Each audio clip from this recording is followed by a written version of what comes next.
Well, right now on 12 News at 10, we are starting with the monsoon. Yeah, a storm brought a massive wall of dust to parts of the valley this afternoon.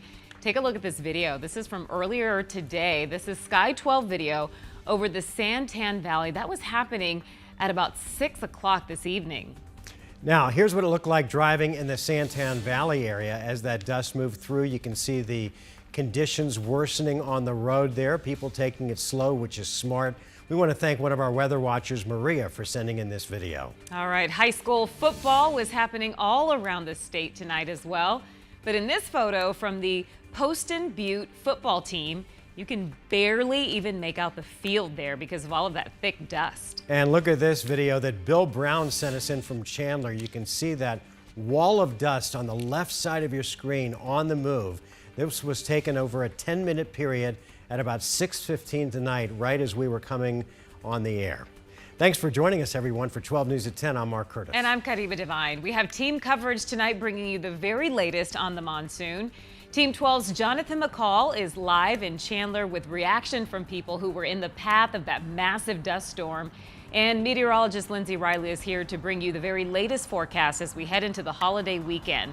But first, let's send it over to Jonathan live right now. The storm brought lots of dust, but it also brought some rain for some folks. Hey, Jonathan.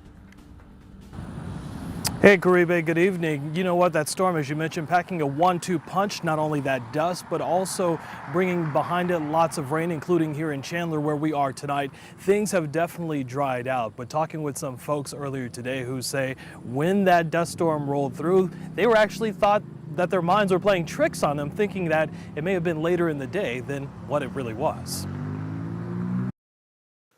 From Sky 12, you could see the rolling wall of dust racing across the sky, blanketing the valley and covering everything in its path. This is what that massive storm looked like on the ground. A viewer sending us this picture along I-10. You can see off to the east as the storm was just about to cross into rush hour traffic. Luckily, no major accidents have been reported as a result. But inside of the dust from the Guadalupe Street overpass at I-10, the haze had some confused, thinking it was later in the day. Well, I just took a peek out there, like, wait a minute, I guess the hours are changing already and, starting to get darker soon and everything, but like I said, it's only 7 o'clock. And Adrian Flores lives in the area. I thought something was burning out here, and I started looking around when I came out, and, I was right there resting, myself. But the dust wasn't the only danger this storm was packing.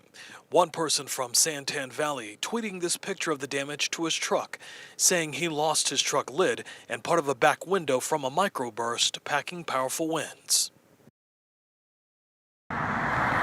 Tonight, 12 News staying in contact with cities all across the valley tonight to learn about any impacts, any injuries, any damages seen in their particular areas. We'll continue to monitor those as well. One thing we are looking at, power outages in the Far East Valley. SRP reporting some tonight. At one point, there were more than 2,000 customers in the dark, but crews working quickly throughout the night to try to lower those numbers for you. We're live tonight in Chandler. Jonathan McCall, 12 News.